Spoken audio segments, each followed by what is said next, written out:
Namaskar, good morning or good evening, depends upon when you are watching.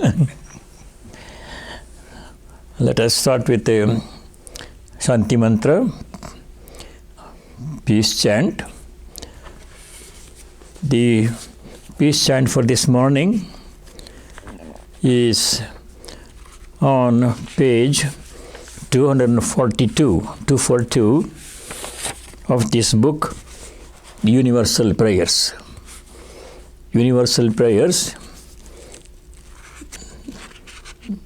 is a collection of various hymns from the Vedas, from the Puranas, from other scriptures, compiled by Swami Yatishwarananda Ji Maharaj.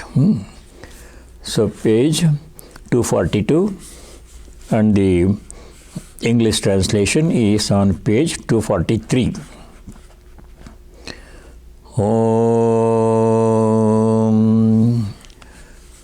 Mukam Karoti Vachalam Pangum Langayate Girim Yat Kripatamaham Vande Paramanandamadhavam.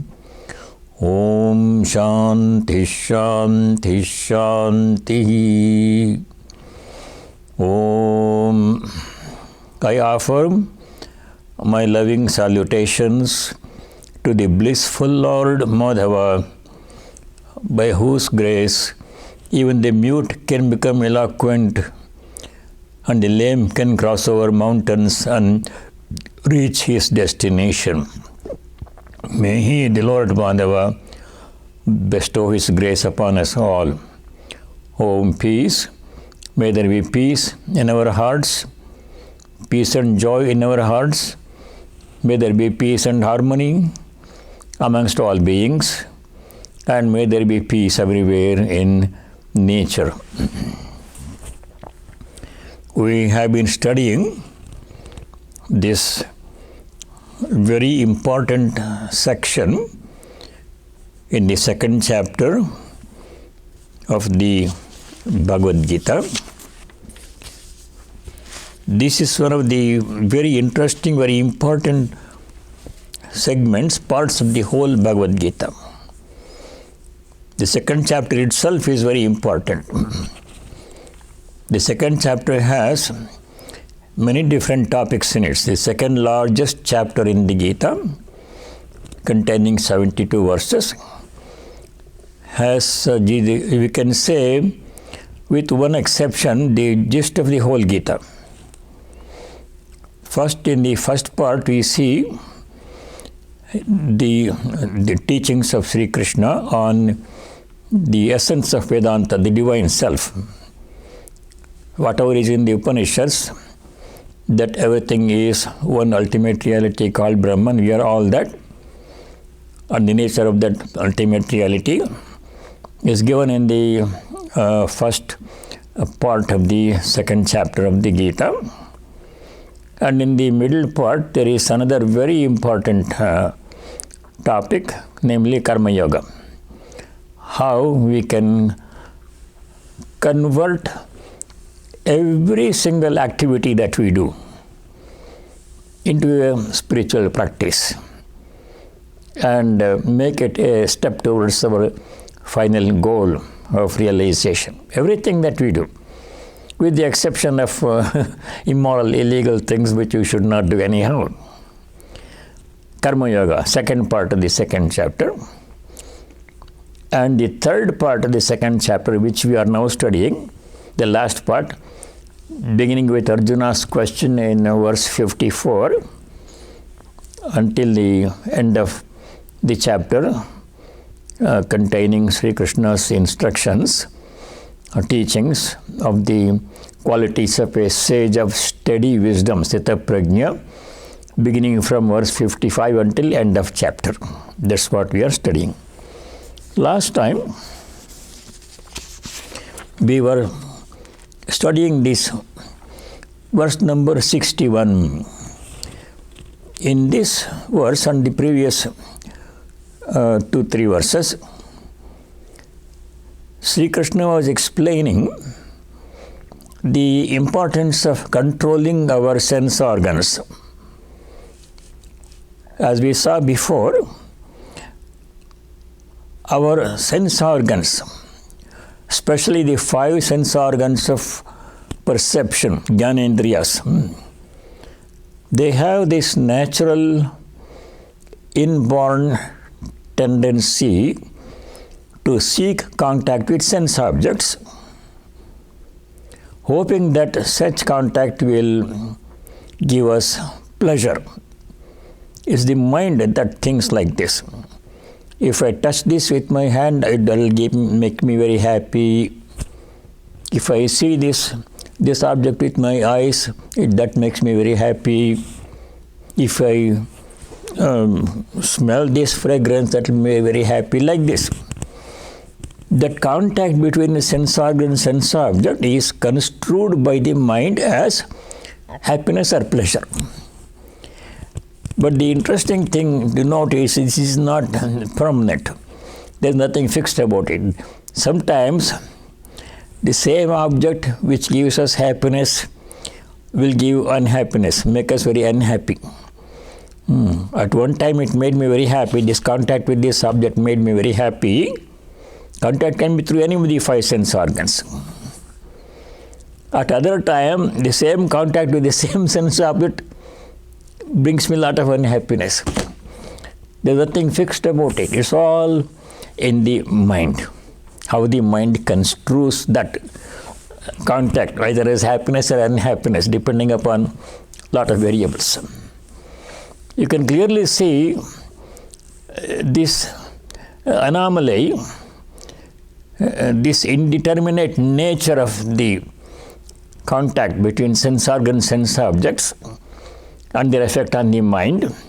You can clearly see that in relationships. People are also sense objects. Everything is a sense object. Everything other than the self, including our body, mind, they're all sense objects. Drishya, visible things, objects, not the subject. So we can see this variability and therefore non-dependence. We can't depend upon them, this contact, to give us happiness. Whatever gives me happiness today, it does no guarantee it will give me happiness tomorrow.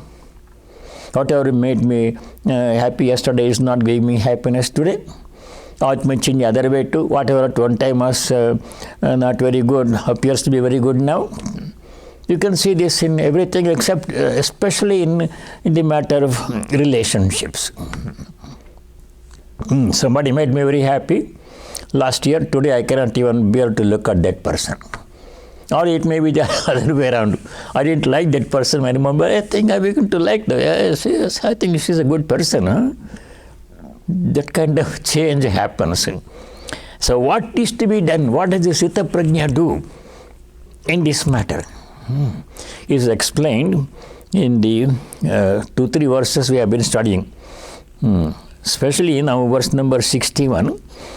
So what does this Sthita Prajna do in this matter of contacting sense objects with one's own sense organs? Mind is also a sense organ. Let us remember that always. So verse number 61. Tani sarvāni samyamya yukta asita matparaha vashe yasyendriyāni tasya prajñā pratisthita. Verse number 61. Tani sarvāni samyamya yukta asita matparaha vashe yasyendriyāni tasya prajñā pratisthita. Controlling all the sense organs. Tani means they, those sense organs. All the 10 sense organs on the mind also. Controlling all the sense organs. Tani sarvāni samyamya. Controlling. Samyama means control. Sthita prajñah yukta asita matparaha. One who wants to become a Sthita prajña. Aspirants like us. A Sthitaprajna does it naturally. He doesn't have to struggle. It has become his nature to control sense organs. But those of us who have not yet become Sthitaprajnas but want to become Sthitaprajnas, so we have to purposefully and deliberately, with effort, we have to control our sense organ samyama, indriya nigraha. Then what we should do? Matparaha asita. Yukta means controlled person. Yogi, one is a yogi. Matparaha asita. We should remain calm. Asita. We should sit, remains calm. How? Matparaha. This word matpara is very important and interesting. It comes in at least 3-4 places in the Gita. It comes in the 6th chapter, it comes in the 12th chapter, it comes in the 18th chapter. Matparaha. Matparaha means making me the supreme goal of life. Who is speaking? The Lord is speaking. Making God the one important thing in our lives. Now, if you ask somebody, what is very important to you? That person will give some kind of an answer. One person may say, if you ask him, what is important to you, most important to you in your life? That person may say, my health is important to me. If I am healthy, then I can manage other things. Other person may say, money is important. If I have money, I can purchase anything. I can lead a good life. People will respect me if I have money. So money is important. Some other person may say, my family is very important. No, if I have family support, then I can be happy. I can deal with any situation. If my spouse is good and the children are good, then that's the most important. I will work hard for my family. Family is important. So for different people, different things are important. But for Sthitaprajna, what is the most important thing? If you ask Sthitaprajna, tell me one thing, only one thing, that is most important to you. He will say, God or self, Atman, is the most important thing, because I am that. Body, mind, sense organs, and sense objects, money, property, wealth, position, fame, family, all these things are there. But if you ask me one thing that is more important, most important, I will say myself. Self means with a capital S, Atman. Or devotee will say God is important to me. It's easier to understand. If you ask a devotee, what is one most important thing to you? He says God. If I have devotion to God, then everything else is included in it. If I have devotion, it gives me infinite joy, infinite bliss, ananda, and I have everything. God is the most important thing to me. Like this one. If you could interview Hanuman and ask him, Hanumanji, what is most important to you? What do you think he will say? Rama. Devotion to Rama is important. Everything else will come later.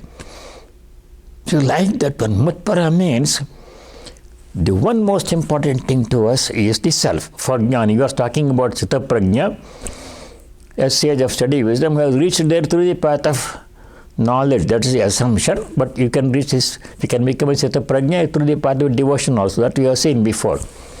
Last time we studied how similar exactly same the goal is, though the paths are different. Some people reach the stage of study wisdom, that state of study wisdom, through the path of devotion. We saw that from the Narada Bhakti Sutra from Bhagavad Gita, 12th chapter. Some people reach that state of study wisdom by following the path of Vichara Marga, following path of inquiry, who am I? I am the self, I am not the body, mind, etc. Either way, the result is same. Steady wisdom, absolute calmness and peace, absolute equanimity, total bliss and joy. So Matpara. So what is one most important thing to me in our life. Now, how easy it is to come to that conclusion, make God ourselves the most important. It's not very easy, because other things are very attractive. They seem very attractive. If you have a lot of money, then I can buy other things, purchase other things also. If I have a good position and power, they can manage many things. Like this, other things appear very important. Other things appear very interesting. But to come to the conclusion that all of these things, no matter how interesting, promising they appear to be, they are not really worthwhile. The only thing worthwhile is the Lord Himself. Not devotee will say. God Himself is the most important thing. To come to that conclusion, to develop that conviction, it takes a long time. There is one verse in the 7th chapter of the Bhagavad Gita, verse number 19, 19. There, Bhagavan Sri Krishna says, after many births, after taking birth many times and going through life experience many times, a person will come to the firm conclusion that the Lord alone is the supreme thing. Nya Vasudeva Sarvamiti. Vasudeva means Bhagavan Sri Krishna or God or self, whichever way you want to look at it.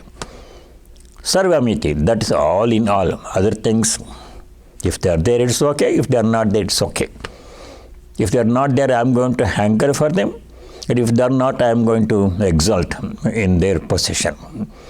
That sort of kind of indifference, you can say, in a way. But one most important thing is Lord Himself, Vasudeva Sarvamiti. Who comes to this conclusion? Jnanavan man prapadyate. Jnanavan means a person who has knowledge of God, knowledge of self. So the verse 7th chapter, verse number 19 is like this. Bahunam janmanam ante jnanavan mam prapadyate Vasudevah sarvamiti samahatma sudurlabha. Such a great soul Mahatma is sudurlabha, is very rare to come across. Not many people have that conviction that God alone is the most important thing. They are interested in other things. Devotion to God, I go to temple every Saturday, Balaji temple, Krishna temple, or every Monday I go to Shiva temple. It's okay, but other things take priority. But for a Sthita Prajna or a devotee, God or self alone is the one most important thing. Other things, if they are there, it's okay. If they are not there, it is okay. Bahunam janmanam ante. When does this conviction will come? After many births, lifetimes. Because in every lifetime, we strive hard to find something interesting, something sustaining, something that gives us happiness. We try family life, we try position, we try education, we try wealth, all these things. But to come to the conclusion that these things are not really the ultimate things.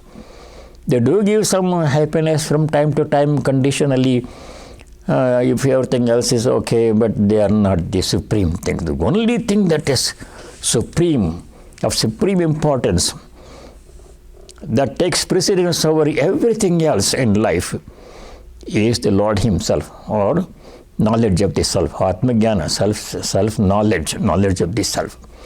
To come to that conclusion, it takes a long time, many lifetime. Bahunam janmanam ante. It's a very interesting verse.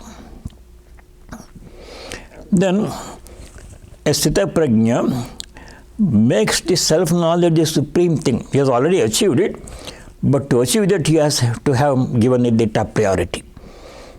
We all have a list of things to do in this life. I want to do this, I want to do that, I want to, if you are a student, this, I want to complete my degree program, I want to finish my dissertation, I want to take the final exam. I want then after that I want to get a job.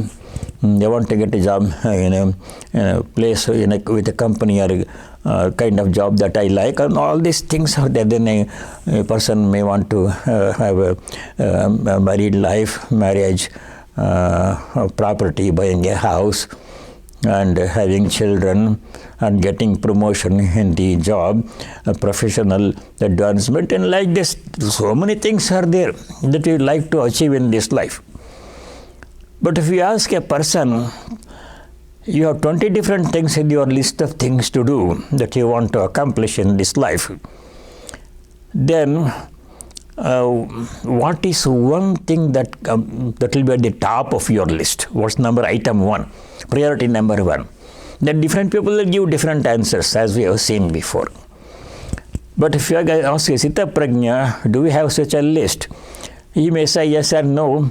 If you have such a list, how many things are there? Only one thing is there. And what is the one thing? Self-knowledge, which already has. Other things, not necessary. If they are there, it's okay. If they are not there, it's okay. Matparaha means the person who makes self-knowledge the goal of life, or devotion to God, pure devotion, not ordinary devotion, with Sri Ramakrishna calls Parabhakti, Prema Bhakti, Raga Bhakti. Pure devotion, having no expectation, no desire, out of no fear, total pure devotion, exclusive devotion, intense devotion to God. That only I want to have. Other things, not particular.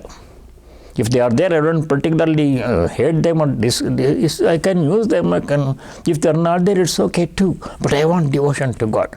Sita Prajna says, I want self-knowledge, which already has. Mat yukta asita matparaha. Then the second line in the verse number 61, which we are studying, Vashe yasya indriyani tasya prajna pratisthita. Such a person whose sense organs are under control. Indriyani, sarve indriyani, yasya vashe. Vasha means under control. Such a person, tasya prajna pratisthita. Such a person is a sthita prajna, a sage of steady wisdom. When you cannot control the sense organs, what happens to such a person? That is the plight of lot of people, most people, we can say. We can't control our sense organs. Sometimes we do, sometimes we cannot. What happens to such a person? Such a person will become a yoga bhrashta. Yoga bhrashta means one who has fallen or deviated from the path of yoga. Path of yoga leading to self-knowledge or pure devotion, bhakti yoga or jnana yoga. From that path, we have departed. We have not been able to complete the sadhana and reach the goal of self-knowledge or pure devotion. One who has fallen from that path, yoga bhrashta. What happens to such a person? This is another interesting question to pursue in itself. What happens to a seeker if the seeker is not able to reach the goal of realization in this lifetime? The lifetime is of limited span, time span, and some of us we have started late in life, some have started early, some are doing intense practice, some are doing moderate practice, some are doing mild practice, spiritual practice. All of us may or may not be able to reach the goal in our life. But we have done some spiritual practice. Then what happens? That is the question. That question we will not go into detail right now. What happens to a person if you don't reach the goal in this life? This question was asked by Arjuna in the 6th chapter. There are 3 verses in this chapter, in chapter 6, 37, 38, 39. Chapter 6, verse number 37, 38, 39, where Arjuna asked this very question. O Lord, Sri Krishna, what happens to a person who does some spiritual practice, hoping to reach the goal of realization, but does not succeed in reaching the goal in this life? what happens to all the hard work that he did? He did quite a bit of meditation, japa, repetition of God's name, pilgrimage, charity, study of scriptures, and service to the Guru. All these things, worship and everything he did. But somehow he has not reached the goal. Then what happens to all the hard work he did? And in the meantime, death comes, person dies. Will it all go to waste? Sri Krishna says, no. Very interesting part. I would recommend that you study this verse number 40, 41, 42 in chapter 6. Those are the answers to Sri Krishna's question, or answers to Arjuna's question about what happens to a person when a person does spiritual practice but does not reach the goal. We are not going into the detail of that right now, but at some time we will come to that question in course of time. Now I want to mention one thing. When I draw your attention to some other verse in the Gita, like I did verse number 19 in chapter 7, Bhuvanam Janmanamante, and verses number 37, 38, 39 in Arjuna's question in chapter number 6, or verses number 40, 41, 42 in chapter 6, Sri Krishna's answer. I'm doing it with one purpose. The main interest with that motivates me to draw your attention to various verses in the other chapters of the Gita. Or sometimes I refer to verses in the Vivekachudamani or Ashtavakra Samhita or Patanjali's Yoga Sutra or Narada Bhakti Sutra, etc. Why do I do that one? My reason for giving this cross references is twofold. I want to introduce you and encourage you to go to the original sources upon which my presentation is based. My word is not the final word. And one thing is, I am saying only what I have understood from the study of these scriptures, by listening to other Swami's instructions and lectures and classes. There's nothing, not one thing that is original that comes from my mind. I'm only repeating what I have studied, what I have understood, what I have heard, as much as I have understood. That's one thing. And therefore, I don't want you to take my word as the final word. I want you to go to the original sources and study the original sources. That is one reason.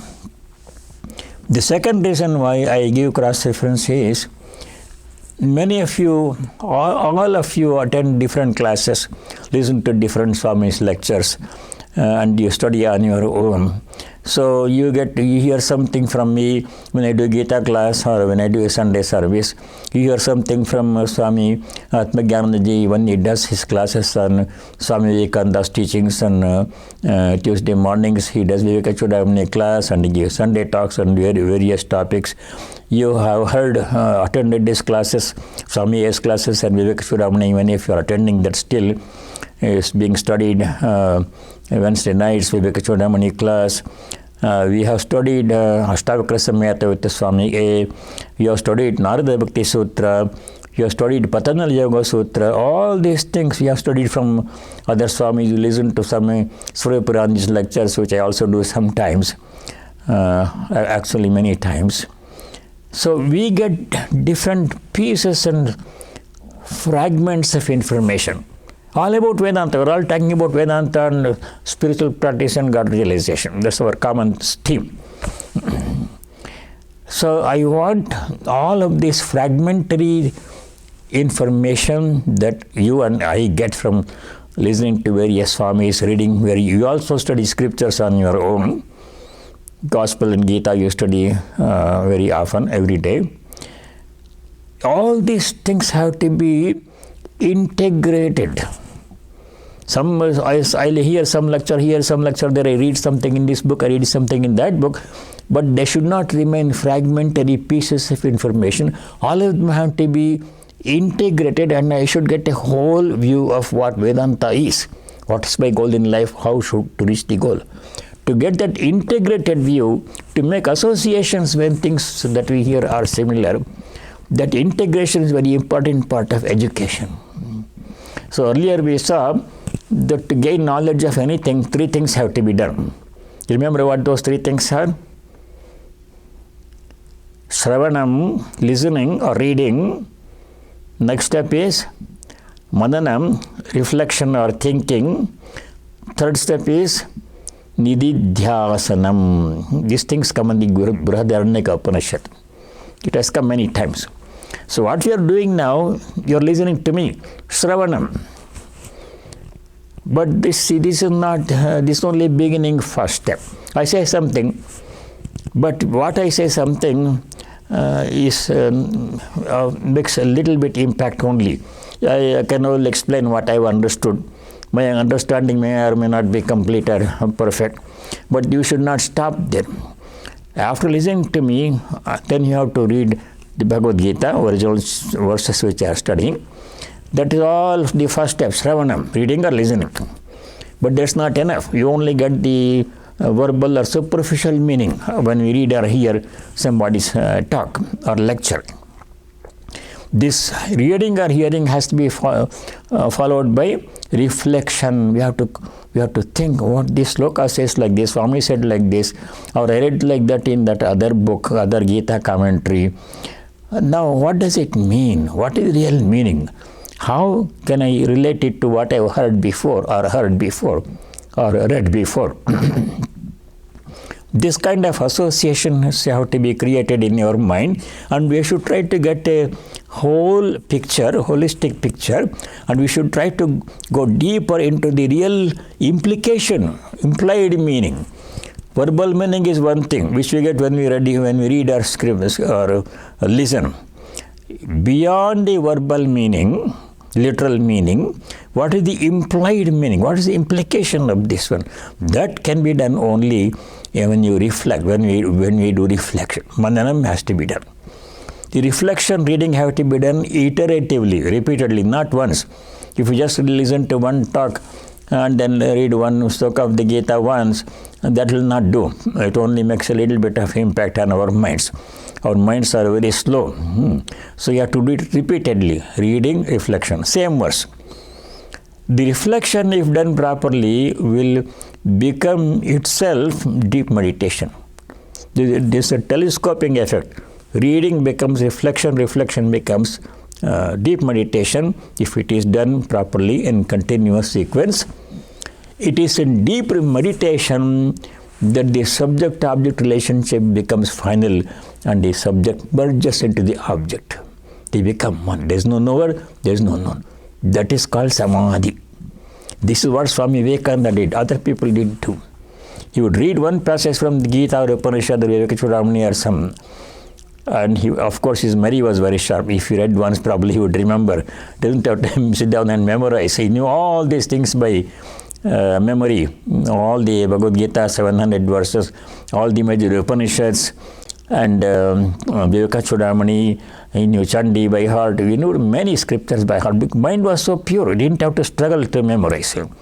And he would read and reflect and go into deep meditation. That's how he could gain knowledge, complete, perfect knowledge, no misunderstanding, no doubt, nothing. So to enable us to do that kind of 3-step process, to create associations and to integrate and get a holistic, real, total picture of what Vedanta is, this quotation, cross-references to other scriptures, to other Gita chapters, other verses in the Gita are being made not with any other intention. Sri Krishna talks about many different things in different parts of the Bhagavad Gita. For example, if you take Karma Yoga comes in every chapter, almost every chapter, except probably in first chapter. So when we make cross reference to other chapters in the Gita, that means to bring all those associated ideas together in our minds. That's why I am quoting this cross references from time to time, and not with any other intention. So verse number 61 is to conclude.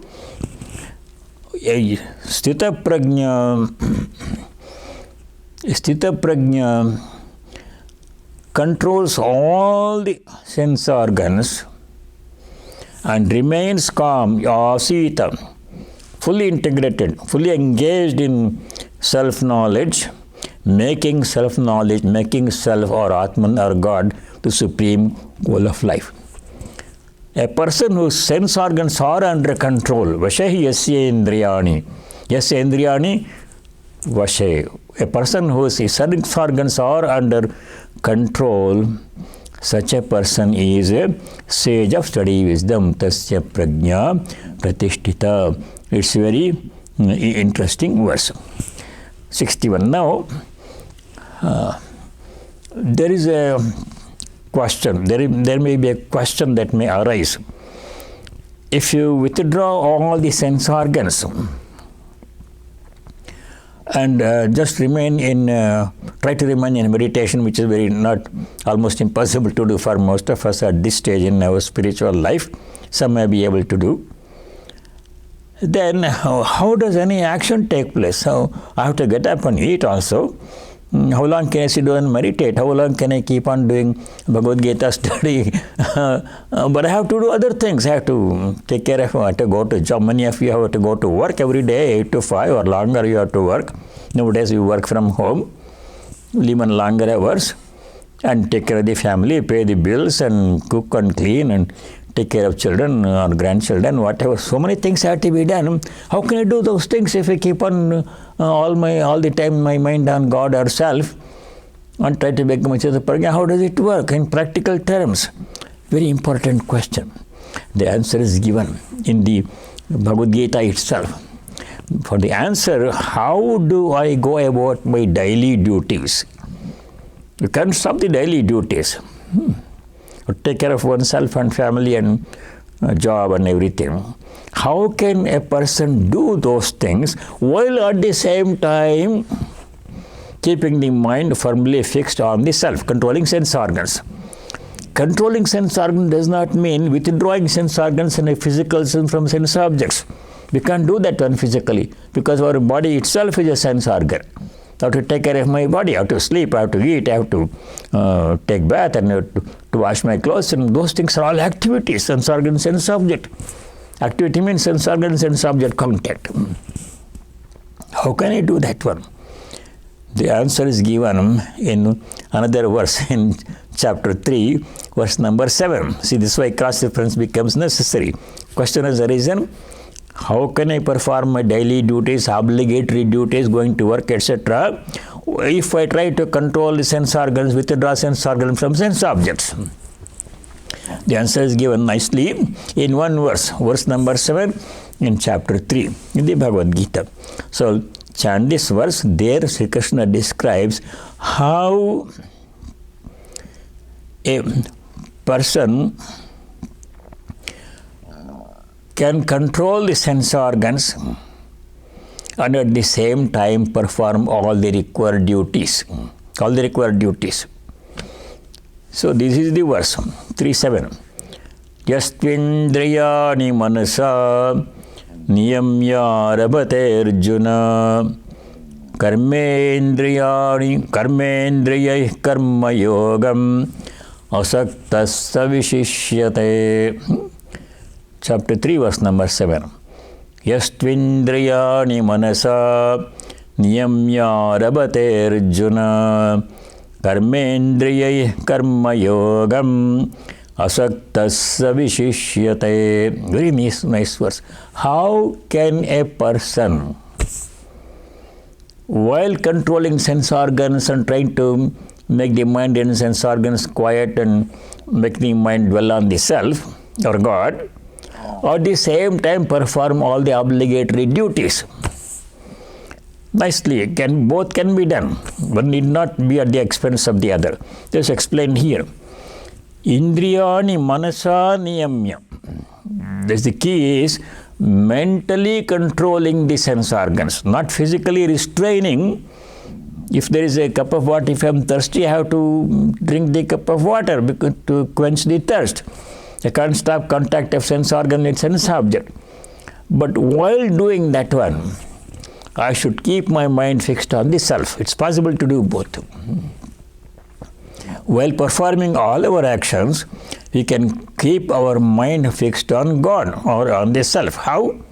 Easy for a devotee. As we have seen elsewhere before, a devotee performs all actions as worship of God. Everything I do, including eating, specifically Sri Krishna talks about eating as being as an act of worship in at least two places in the Gita, in the 9th chapter and 15th chapter. When even performing such routine activities as eating, walking, sleeping, talking, doing the laundry, playing with children, feeding children, going to work, or treating patients, teaching students, serving the customers if you are in the business, all of these activities can be done and should be done as acts of worship, as acts of service, as spiritual practice. Then what happens? Mind becomes pure. You are always performing service. You are always serving the Lord. You are always doing worship. You are always engaged in the self, with the self. That way, every action can be converted into spiritual practice, and that will help us to move towards the goal fairly rapidly. That is what is explained in the 3rd chapter, verse number 7. Yastu indriyani manasa niyamya, controlling the sense organs with the mind. Karmendriyahi, using sense organs of action, motor organs, hands and feet and speaking, etc. Karma yogam arabhyate, indriyani manasa niyamya, controlling the mind, engaging the sense organs with sense objects to perform action, required action, obligatory duties. Asaktaha, keyword is asakta. Asakta means without attachment to work and its results. Removing the I and mind from the work. I am doing this action, the result must come to me, I must get benefit from this action that I am doing. That idea should not be there. I am doing this action only as a servant, as a devotee, as a servant, as a manager, as a custodian on behalf of the Lord, and as an offering to Him as His worship. I don't want anything from this specifically. Whatever result comes, I will accept it happily, even if it is not to my liking. Remaining equanimous in success and failure, performing all my actions as duty, as worship, as offering, then mind remains unattached. Asaktaha, no attachment to karma and karma phala, no attachment to work and its results. We remain detached. When you remain detached, practice detachment in karma, that means you are not bound anymore by the karma. You are free. Work is being done, your mind is on God or on the self, and you are free. That is the key to practice detachment, doing everything, all work, especially work. We are talking in the context of work, karma yoga, because sense organ, sense object interaction will be necessary in all karma. With detachment, asaktaha saha vishishyate, such a person excels. So to perform all our act, not to escape, I'm practicing meditation, I want to become Chitta Prajna, I want to practice meditation, I don't want to go to work. That will not work. We have to perform all the obligatory duties, take care of everything. All the duties we have to do. But at the same time, performing everything as an offering, as worship, as service, and giving up attachment to karma and karma phala, that is the key to practice detachment. So that question has been answered in the next chapter. Now, a very interesting study begins. We are going to study the next two verses together, 62, 63.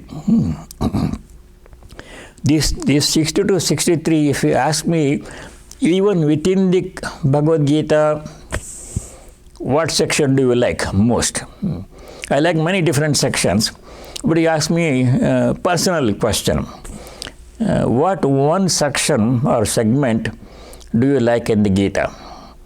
And I'm likely to say this section we are studying, Sita Prajna Lakshana, from verse 55 to 72 in second chapter. I may say that one. I do like this section. Supposing you say that is a lot of verses, 55 to 72 is how many? 17, 18 verses. Too many. Can you point out one or two verses of those too many sections, too many verses? I will say verse 60 to 63. Even there. These two verses, we will keep coming back to these two verses again many times in our subsequent study of the Gita. These are the key to this section. Why? Because in just 4 lines, 2 verses, Bhagavan Sri Krishna has presented in a very effective and succinct manner the entire psychology of desire and consequences. Entire psychology of desire and consequences presented in these 2 verses, 60 to 63 in chapter 2. I would recommend that you memorize these things, or even in English you can memorize these things. These are the verses. Dhyayata vishayan pumsaha sangasteshu pajayate sangat sanjayate kamaha kamat krodho bhijayate krodhat bhavati sammoha sammohat smriti vibhramaha smriti bhramshat buddhi nasho buddhi nashat pranasyati. Very nice verses, very important verses. Chant again. I just love to chant these 2 verses. You have to bear with me. Dhyayata vishayan pumsaha sangasteshu pajayate sangat sanjayate kamaha kamat krodho bhijayate krodhat bhavati sammoha sammohat smriti vibhramaha smriti bhramshat buddhi nasho buddhi nashat pranasyati. Very nice set of verses. Here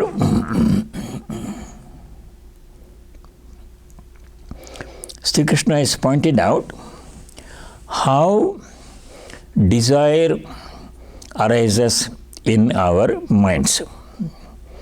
Because desire is the cause that motivates all to action. We do everything because we have desire to do something, to achieve something.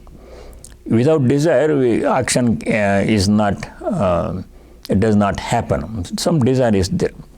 How does desire arise in the mind in the first place? First thing, when desire comes in the mind, then what happens? Then one of 2 things, only 2 options are there. If I get a desire to drink water or tea or whatever, I can either drink and perform the action, or I can say I don't want to drink. I'm not going to drink. I may refrain from action. In either case, that's not the end of the transaction. If I drink the tea, my desire to drink the tea will be fulfilled for the time being. After another 4 or 5 hours, after 3 o'clock in the afternoon, I feel again drinking another cup of tea. This one transaction will not end there. It becomes a chain it becomes a link in a long chain of series of transactions. So again the desire comes. Tomorrow also again the desire comes to drink tea. If I drink water, the thirst will be quenched, and after some time again become thirsty. Again I have to drink water. The thirst will be quenched, but that's not the end. Tomorrow also I have to drink water. So this becomes a series of transactions. If I don't drink the tea, then the desire will not go away. It will remain in my mind. I wanted to drink tea, but I could not drink tea. I'll be thinking about tea, drinking about tea, waiting for next opportunity when tea becomes available. So the thought, unfulfilled desire, continues to bother us in the mind. In either case, that's not the end of transactions. What happens next? What happens next? What happens next? All that is nicely described in these two verses.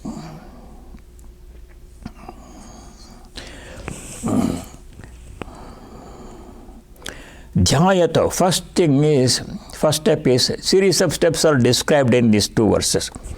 Dhyayato Vishayan Pumsa. Puman means a human being, not necessarily a male. Puman means Manushya, means a human being. Talking only of all human beings. That we are not including animals and other beings in this discussion. Dhyayataha. Dhyana means thinking, meditating or thinking. Thinking in our minds. A thought arises in the mind.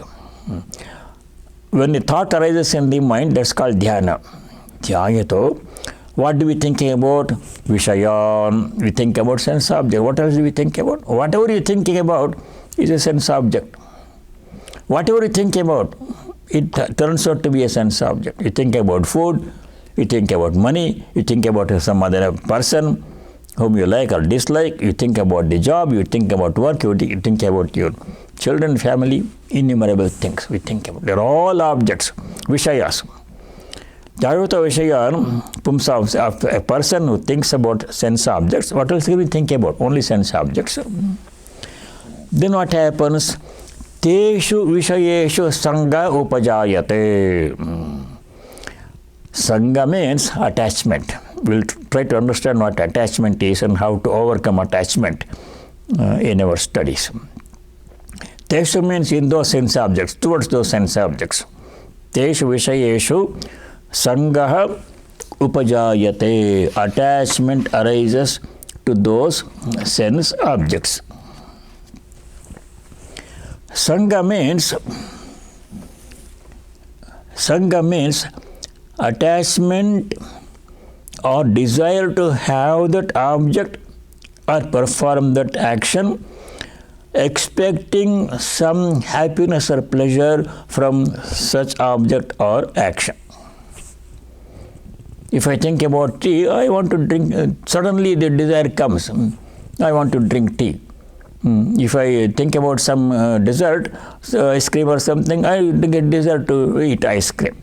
So when a thought comes, dhyana, thought comes, then desire comes, attachment comes. Attachment means desire to have that object, desire to perform that action. Why? Because the mind thinks that having that object in my possession or performing that action will bring me happiness or pleasure. That is explained nicely in this earlier in the second chapter of the Bhagavad Gita. In the second chapter, there's verse number 14. We studied quite some time ago. There Sri Krishna says, how does the mind experience happiness and happiness? Matra sparshastu kaunteya shita ushna sukha dukkada. Chapter 2, verse 14. When a mind thinks about a sense object, or when a sense organ comes into contact with a sense object, then the mind construes that thought, that action, sometimes as happiness, sometimes as unhappiness, sometimes as heat, sometimes as cold. Shita ushna sukha dukkada. So attachment means expectation that possessing that object or performing that action will produce happiness, I will become happy. That expectation is called sangha, attachment, that strong attraction towards that action, towards that object. That is sangha. Simply thinking about an object is likely to create attachment towards that object. Sangha teshu upajayate. Now when the attachment comes, next thing necessarily quickly follows. Then attachment leads to sangat sanjayate kamaha. Attachment means the strong desire to possess that property or object or to perform that action. Once the desire comes, then we are in a no-win situation. Why in a no-win situation?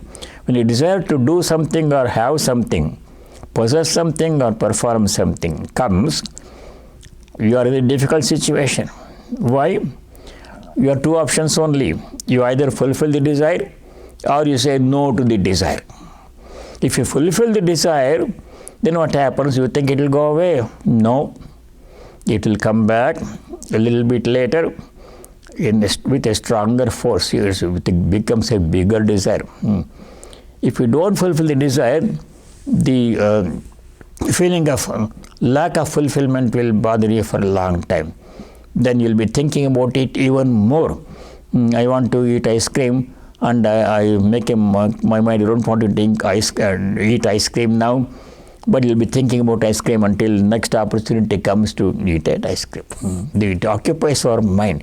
The desire occupies our mind, does not let us think about other things. Sangasteshu sangat sanjayate kamaha. Now let us stop here. Why did we think about it in the first place? Because we have seen so far only three of the many steps, sequence. Three of the many steps in this sequence. First I thought about something, and then the thought gave rise to attachment. Attachment became desire. A desire has its own consequences, which we will study in the next part of the two verses. Why did he think about ice cream in the first place?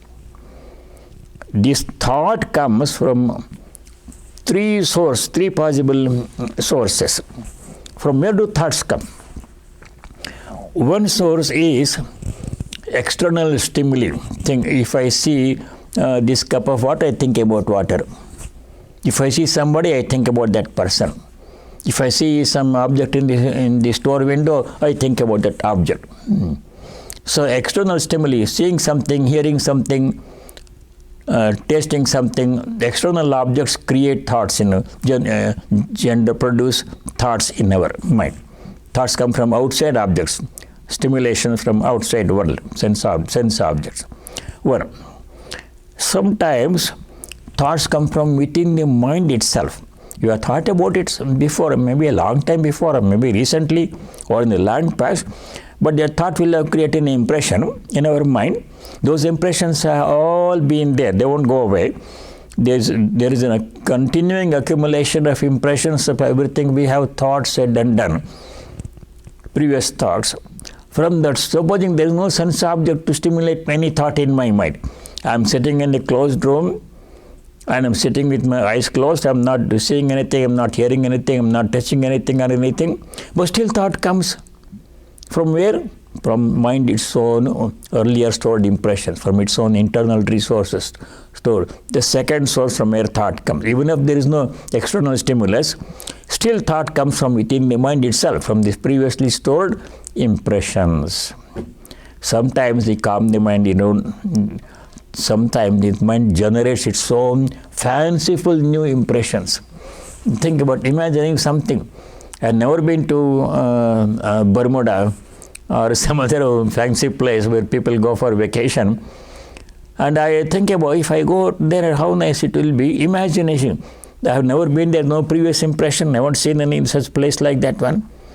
And I'm not doing it right now. There's no Bermuda I'm not in Bermuda right now to think about it. But my friend went there, he told me it's so nice. So the mind generates its own fanciful impressions, imagination, wild imaginations. So from these three sources, thought will come. Now we go back a little step. Why do these thoughts come in the first place? Why should I think about some food or object or person? Because the desire, if I fulfill the desire, I'll become happy. Search for happiness. Search for completeness. Vedanta says, if you go to the root cause, then you can deal with the problem. Why do desires, thoughts come in the mind? Thought about anything. come in the mind? Because we are not, though we are intrinsically complete, perfect, full, we are all Sachidananda, the same one reality resides within us all. Unfortunately, many of us are not aware of the divine presence within us. We are not experiencing it, that divine presence right now. You are only thinking about the body, mind, and outside world, sense objects, other people, other objects. That is what's happening. We are not aware. We are not experiencing our inherent, perfect, full nature. We are that by nature. Tattvamasi, you are that. I am Brahmasmi. All these things we have heard before. By nature, intrinsically, we are all complete, perfect. The divine presence is within us all. The Lord is sitting right in our hearts. We don't have to go anywhere looking for Him. He's right within us. We are not aware of it this moment. That's why you are thinking about other outside objects. If I constantly keep my mind on the self within or on God, as a devotee worshipping God, thinking about chanting His names and singing His glories, then other things will not come. So ignorance of our true nature is the cause of all these thoughts. So we'll continue this discussion in detail next time. The sequence is like this. First cause of everything is ignorance of our true divine nature, infinite, eternal, complete, perfect nature, Sachidananda nature, not being aware of it, at least at this moment not being aware of it, makes us think about outside objects. If I do this, I'll be happy. If I get this, I'll be happy. When we perceive objects, or think about, even if we don't see the objects, if we simply think about it in our minds, attachment will come. Oh, I must have that one. That will make me happy. Then attachment leads to kama, desire. Desire leads to action. Then action has its own consequences.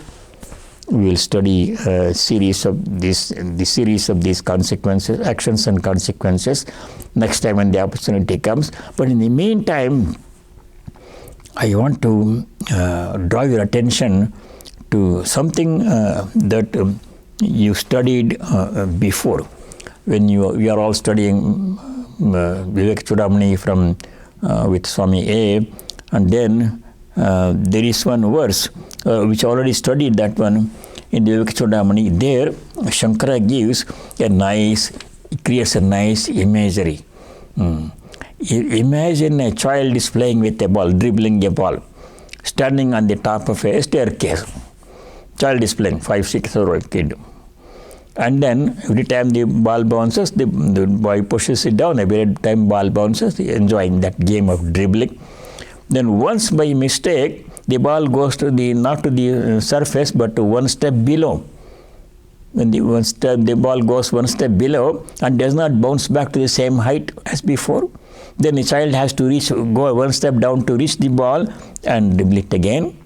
Then the ball goes to the next step below, one more step below. Child has to go chasing the ball one step below. And how long does this chasing continue? The ball goes to the last step, the floor where it cannot go any longer. Child also ends up in the lowest surface, bottom surface, where it cannot go any longer. The mind, exactly same thing happens to the mind. We chase the thoughts, we chase the desire for objects. This leads to that leads to that leads to that, and you go down and down and down until how long this downward spiral continues. The last step is verse number 63, last part. Buddhi nashat pranashyati. You go to the rock bottom. I can't go any more down. Person's life reaches the last step. The only good news is when you reach that stage, if you make any movement at all, it will be only in the upward direction. You can't go any more down. So we'll study the sequence of events, verses 60 to 63. Now we shall stop here and continue our study next time when the opportunity comes. Let us chant the closing prayer. Om Sarve Bhavantu Sukhinah, Sarve Santu Niramayah, Sarve Bhadrani Pashyantu, Ma Kaschid Dukkha Bhag Bhavet. Om Shanti Shanti Shanti. Om May all be happy. May all be free from afflictions. May all realize what is noble and auspicious. May no one be subject to misery. Om peace. May there be peace and joy in our hearts. May there be peace and harmony among all beings. And may there be peace everywhere in nature. Hari Om Tat Sat. Sarvam Sri Ramakrishna Arpanamastu. Thank you all and stay well.